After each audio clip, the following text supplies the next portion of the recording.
You know, I was standing in a hospital room about 15 years ago, watching a man I'd known for most of my adult life take his final breaths. He was 63 years old. He'd worked at the same factory for 41 years, good man, paid his bills on time, never caused any trouble. And as I stood there, he looked at me with tears running down his face and said something I'll never forget. "Jim, I never did any of the things I said I was going to do. Not I tried and failed. Not I gave it my best shot." He said he never even tried. He settled. He played it safe. He traded his dreams for a steady paycheck and the approval of people whose names he couldn't even remember anymore. That moment changed everything for me. It made me realize that most people aren't living at all. They're just existing, waiting, postponing, settling for whatever life hands them instead of deciding what they want and going after it. Here's what I've learned. Every single day you wake up, you're making a trade. You're trading a day of your life, a day you will never get back, for something. The question is, what are you trading it for? Are you trading it for progress toward your dreams, or are you trading it for comfort? Are you trading it for growth, or are you trading it for safety? Are you trading it for significance, or are you trading it for the approval of people who aren't even thinking about you? Most people never stop to think about this transaction. They just get up, go through the motions, collect their paycheck, watch some television, and go to bed. Then they do it again tomorrow, and again the day after that. Before they know it, decades have passed, and they wake up one morning wondering where their life went. Let me tell you something that might make you uncomfortable. You have maybe 30,000 days on this earth if you're lucky. 30,000. That sounds like a lot until you start doing the math. If you're 30 years old, you've already used up about 11,000 of them. If you're 40, you've used about 15,000. If you're 50, you're past the halfway point. And here's the tough question. What have you got to show for the days you've already spent? Have you been investing those days or just spending them? Because there's a massive difference between spending your life and investing it.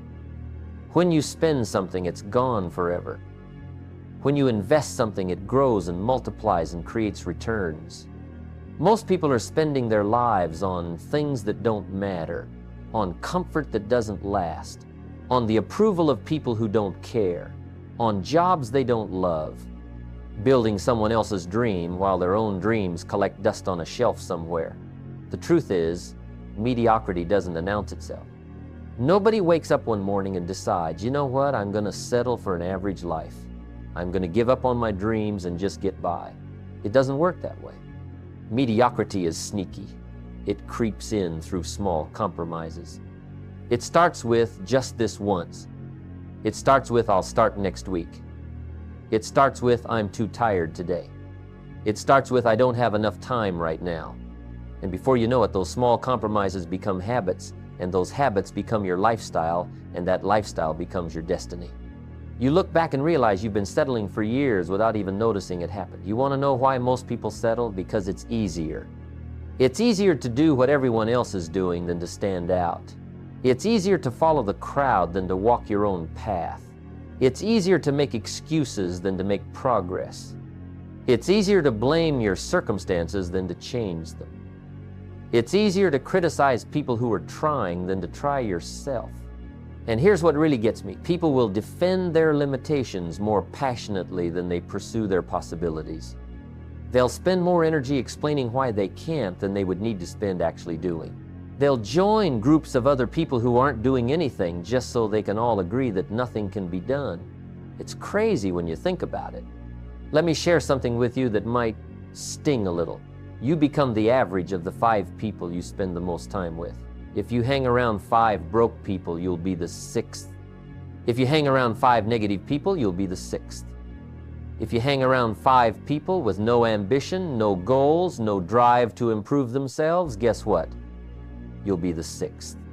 Your environment is stronger than your willpower. You can have all the good intentions in the world, but if you're surrounding yourself with people who are settling, who are complaining, who are making excuses, you're going to start doing the same thing. It's not a matter of if, it's a matter of when. And the worst part is, you won't even notice it's happening. You'll just slowly adopt their standards, their habits, their way of thinking, and before you know it, you'll be defending mediocrity just like they are. Here's what most people don't understand. Average feels safe, but it's actually the riskiest place you can be. When you're average, you're replaceable. When you're average, you're vulnerable to every economic shift, every corporate decision, every change in the marketplace. When you're average, you have no leverage, no options, no security. The only real security in life comes from being exceptional at what you do, from developing skills that are valuable, from becoming someone who creates value that other people can't easily replace. But that requires work, that requires discipline, that requires you to do things that average people aren't willing to do. And that's where most people stop. They want the rewards of excellence, but they're only willing to put in average effort. They want to live an extraordinary life, but they're only willing to do ordinary things. It doesn't work that way. So let me ask you something, and I want you to really think about this. What are you settling for right now that you know you shouldn't be? Where in your life have you compromised? Where have you lowered your standards?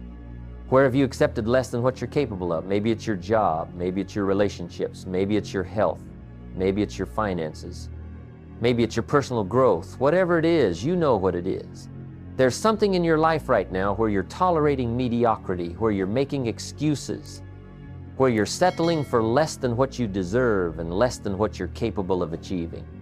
And every day you let that continue is another day of your one precious life that you're trading for something that doesn't satisfy you, for something that doesn't challenge you, for something that doesn't make you proud. The man I told you about earlier, the one in the hospital, his regret wasn't that he tried and failed. His regret was that he never tried at all. He spent 41 years playing it safe, and in the end, that safety didn't protect him from anything. It just kept him from living. See, there are two types of pain in life, the pain of discipline and the pain of regret. Discipline weighs ounces, but regret weighs tons. When you choose discipline, you pay the price up front. It's uncomfortable, it's challenging, it requires sacrifice, but the pain is temporary and the rewards last forever. When you choose the easy path, when you settle, when you compromise, you might avoid discomfort today, but you're setting yourself up for a lifetime of regret, and regret is a heavy burden to carry. It gets heavier every year. It gets heavier every time you see someone else doing what you could have done. It gets heavier every time you think about what might have been if you'd only had the courage to try. Time is the one resource you can never get back. You can lose money and make it again. You can lose relationships and build new ones. You can lose your health and recover it. But you can never reclaim a single day once it's gone. Every morning when you wake up, you're given a gift, another day, to make something happen, to move forward, to become better, to take action on your dreams. And every night when you go to bed, that day is gone forever. The question is, what did you trade it for? Did you trade it for Netflix and excuses? Or did you trade it for progress? Did you trade it for complaining about your circumstances? Or did you trade it for changing them? Did you trade it for fitting in with people who are going nowhere? Or did you trade it for becoming someone who inspires others? You know what's interesting about human nature? We'll do almost anything to avoid being uncomfortable. We'll rearrange our entire lives around comfort. We'll give up our dreams, abandon our goals, compromise our values, all to stay in what we call our comfort zone. But here's the irony. That comfort zone isn't comfortable at all. It's just familiar. There's a massive difference. Familiar feels safe even when it's slowly destroying you. Familiar feels easier even when it's making your life harder in the long run. I've watched countless people choose the prison of good enough over the uncertainty of what if, and let me tell you, that prison has invisible bars, but it's a prison nonetheless. Let me tell you about a guy I met years ago. Brilliant guy, had a dream of starting his own business. He talked about it constantly. He had notebooks full of ideas, plans, strategies. He could describe his vision so clearly you could almost see it. But year after year, he stayed at his job. Not because he loved it. He complained about it every time I saw him. Not because it paid well. He was always worried about money. He stayed because it was familiar, because it was predictable, because starting a business meant risk, meant uncertainty, meant he might fail. So he kept saying next year, Next year turned into 5 years. 5 years turned into 10. Last time I saw him, he was still at that same job, still talking about that dream, still saying someday. But you could see it in his eyes. He knew someday was never coming. He'd chosen comfort over courage so many times that the choice had been made for him. His dreams hadn't died dramatically, they'd just faded away, one compromised day at a time. The truth is, every dream you have comes with a price tag. And you can pay that price up front in discipline, effort, and sacrifice, or you can pay it later in disappointment, regret, and wondering what might have been. But make no mistake, you're going to pay either way. The question is, which price do you want to pay? Do you want to pay the price of waking up early, of studying when you're tired, of practicing when you'd rather relax, of pushing through when it gets hard? Or do you want to pay the price of watching other people live the life you dreamed about? Because those are your options. There's no third choice where you get extraordinary results from ordinary effort. There's no secret shortcut where you can skip the work and still get the rewards. Life doesn't work that way, and the sooner you accept that, the sooner you can get started on building something meaningful. Here's one of the most important lessons I've learned in life. You cannot harvest in the fall what you didn't plant in the spring. You can't party all summer and expect crops to be waiting for you when the cold weather comes. The laws of nature apply to every area of life. If you want financial security, you have to plant the seeds of financial discipline today. If you want meaningful relationships, you have to plant the seeds of genuine care and attention today.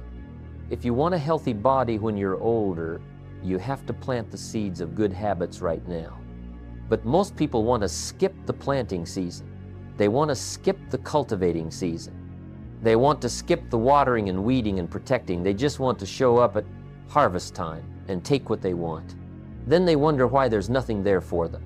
Let me tell you what I hear all the time. Jim, I don't have enough time.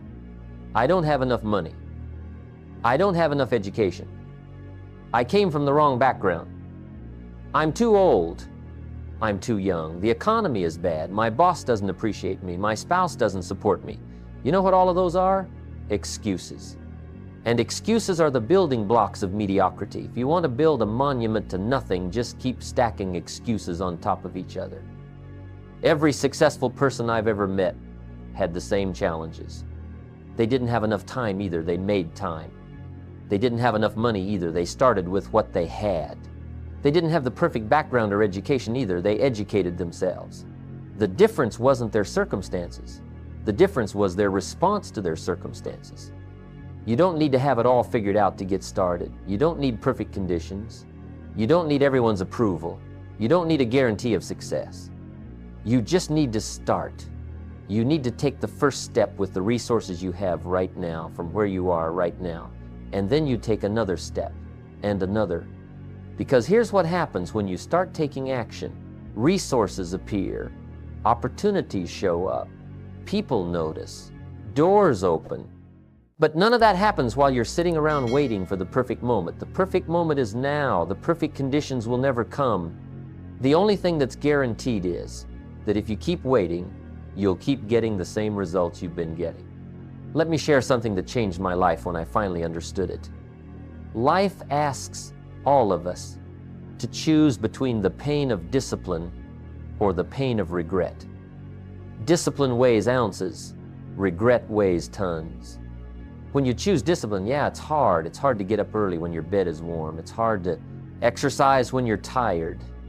It's hard to save money when there's something you want to buy. It's hard to study when your friends are out having fun. It's hard to practice your craft when no one is watching or caring. But that hardness is temporary. That pain is productive. It's building something. Every time you choose discipline over comfort, you're becoming stronger, more capable, more skilled, more valuable. You're planting seeds that will grow into the life you actually want. But when you choose comfort over discipline, when you choose easy over necessary, you might feel better in the moment, but you're setting yourself up for massive pain later. The pain of looking at your bank account and realizing you're not where you should be. The pain of looking in the mirror and not recognizing the person staring back at you. The pain of watching opportunities pass you by because you're not prepared. The pain of watching other people succeed at things you could have done if you'd only been willing to pay the price. That pain doesn't just hurt, it haunts you. It wakes you up at 3 in the morning. It follows you around. It gets worse with time instead of better. Here's a small example. Let's say you read 10 pages of a good book every day. Just 10 pages. That's nothing, right? Takes maybe 15 minutes. Easy to do. But it's also easy not to do. If you don't read those 10 pages today, nothing catastrophic happens. Your life doesn't fall apart. So most people don't do it. They choose the easy path of not reading. But here's what happens over time. 10 pages a day is about a book every 2 weeks. That's 26 books a year. Over 10 years, that's 260 books. Can you imagine how different your life would be if you'd read 260 books on success, on business, on relationships, on personal development? You'd be a completely different person. You'd have knowledge that most people don't have. You'd have insights that most people never gain. You'd have skills that most people never develop, all from 15 minutes a day of discipline. But here's the other side. If you don't read those 10 pages, and you make that choice every day for 10 years, what have you lost? 260 books worth of knowledge, 260 opportunities to grow, 10 years of potential development gone. And for what? For 15 minutes of comfort every day? For watching a little more television? For scrolling through social media a little longer? When you look at it that way, the price of comfort is astronomical.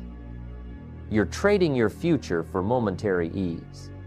You're trading the person you could become for the comfort of staying who you are.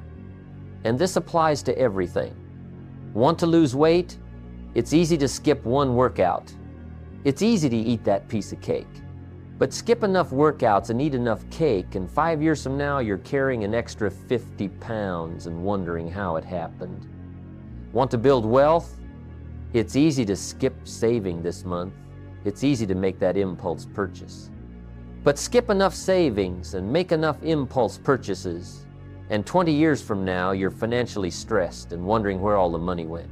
Want better relationships? It's easy to skip that difficult conversation. It's easy to neglect the people who matter. But skip enough conversations and neglect enough people, and you wake up one day feeling alone and wondering why no one is there for you. See, success and failure aren't these big dramatic events. They're the result of simple daily decisions repeated over time. Failure is a few errors in judgment repeated every day. Success is a few simple disciplines practiced every day. The difference between the two is almost invisible in the moment, but over time, it's massive. The problem is, because the difference is invisible in the moment, most people choose comfort. They think, what difference does it make if I skip today? And you're right, it doesn't make a difference today, but it makes all the difference over time. Think about it like this. If you're on an airplane heading to New York and the pilot adjusts the course by just 1 degree, you might not notice any difference right away. You'll still see the same clouds out the window. The flight will still feel the same. But hours later, when you should be landing in New York, you'll end up in a completely different city, maybe even a different country. That's what small daily choices do to your life. Every day you choose comfort over discipline, you're adjusting your course by a degree or two. In the moment, it doesn't seem to matter. But years down the road, you end up in a completely different place than where you wanted to be. So here's my question for you. What small discipline could you practice every day that would make a massive difference in your life over time? What simple error in judgment are you repeating every day that's slowly taking you away from where you want to be? Because if you can identify those things and make a decision to change them, you can change everything. Not overnight, not dramatically, but consistently, powerfully, inevitably. The person who can discipline themselves in small things will eventually be able to discipline themselves in big things. The person who makes excuses for small failures will eventually make excuses for big failures. Which one are you going to be? Now, let me tell you something that took me years to understand, but changed everything once I got it. You've got to work harder on yourself than you do on your job. Most people spend 8, 10, 12 hours a day working on their job, building someone else's dream, making someone else rich, and they spend 0 time working on themselves. Then they wonder why their life isn't changing. Here's why. If you work hard on your job, you can make a living.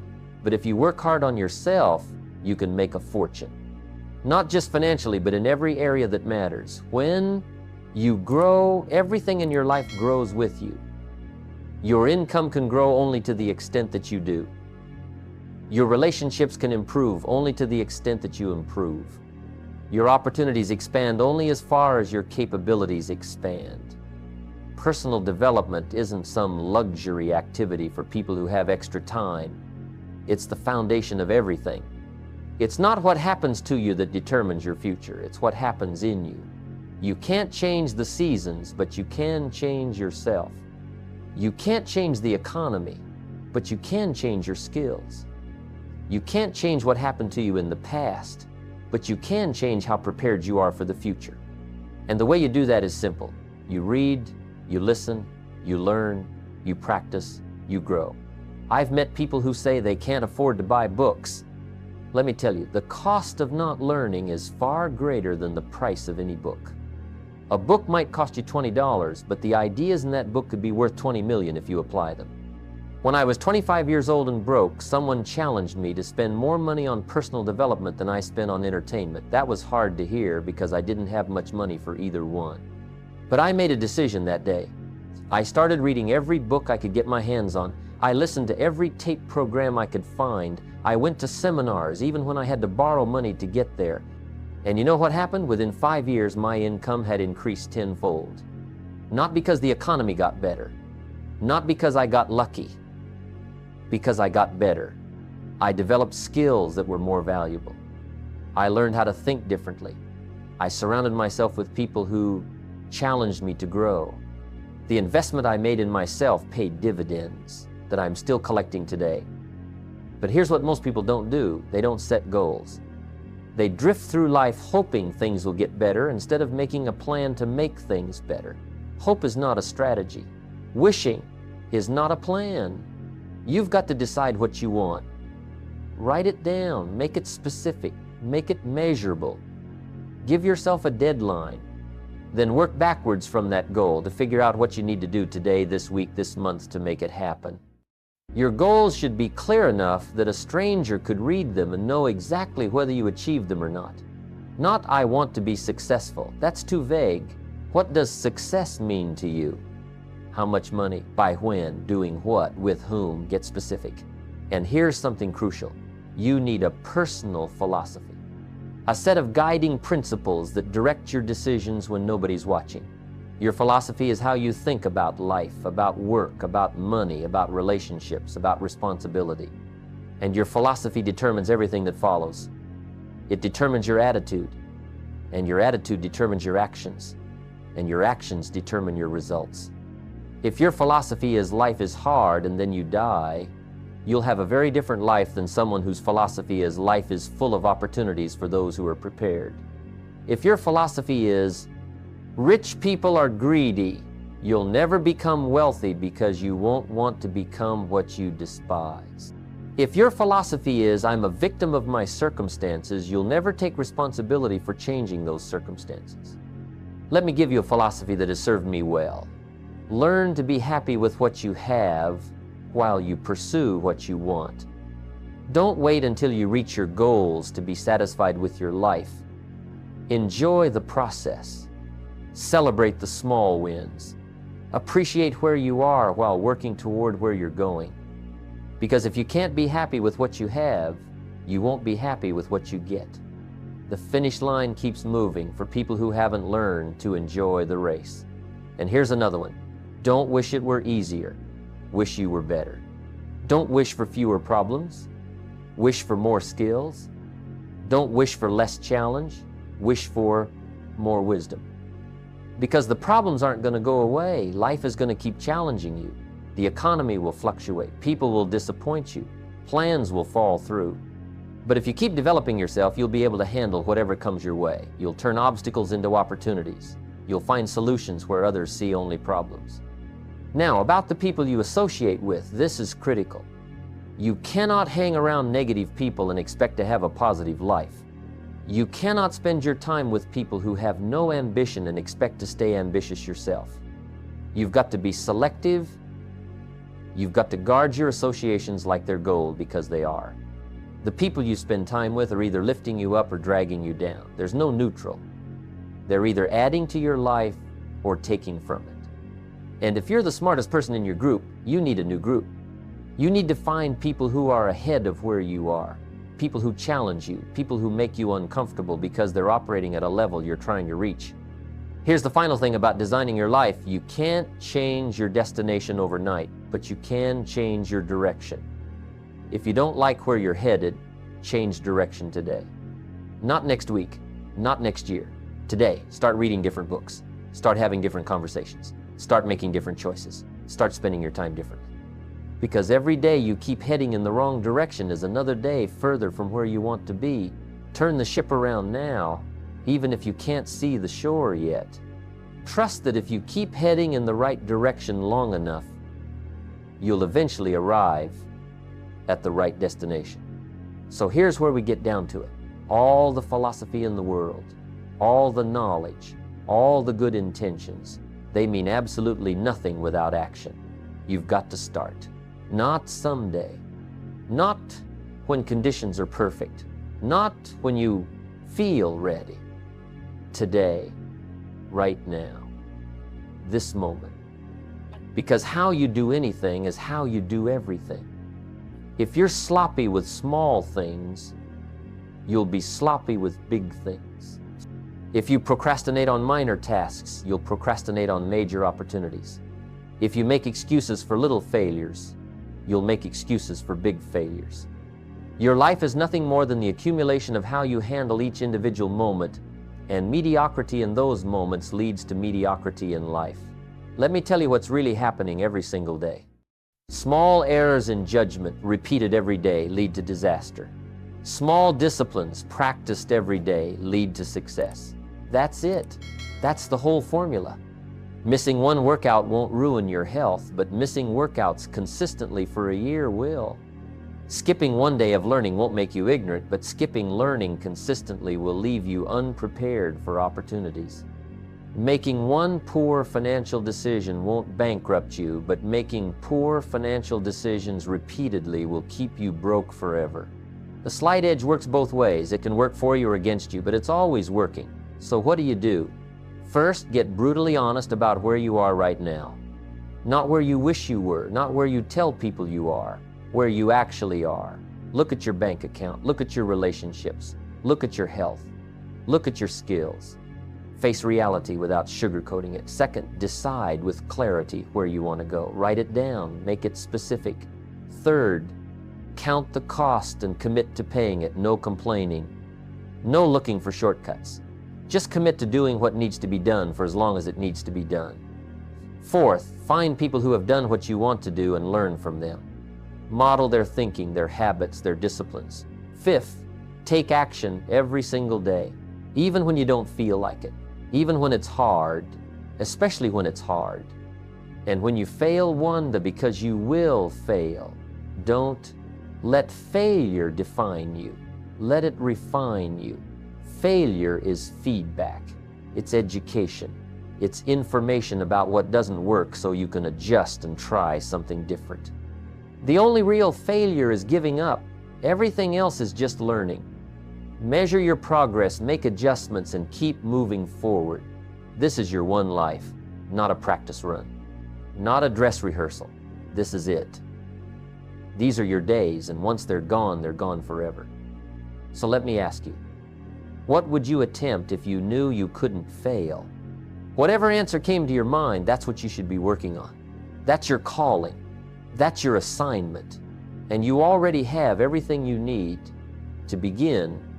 You might not have everything you need to finish, but you have everything you need to start. And starting is what separates dreamers from doers. The best time to plant a tree was 20 years ago. The second best time is today. Stop waiting for perfect conditions. Stop making excuses. Stop settling for less than what you're capable of. Your life is waiting for you to claim it. The question is, will you? Will you reject mediocrity starting today? Will you commit to becoming more than you've been? Will you finally pay the price that your dreams are asking you to pay? Because I'm telling you right now, you can do this. You can build the life you want, but only if you start. only if you commit, only if you refuse to settle for anything less than your best. The clock is ticking. Make these days count.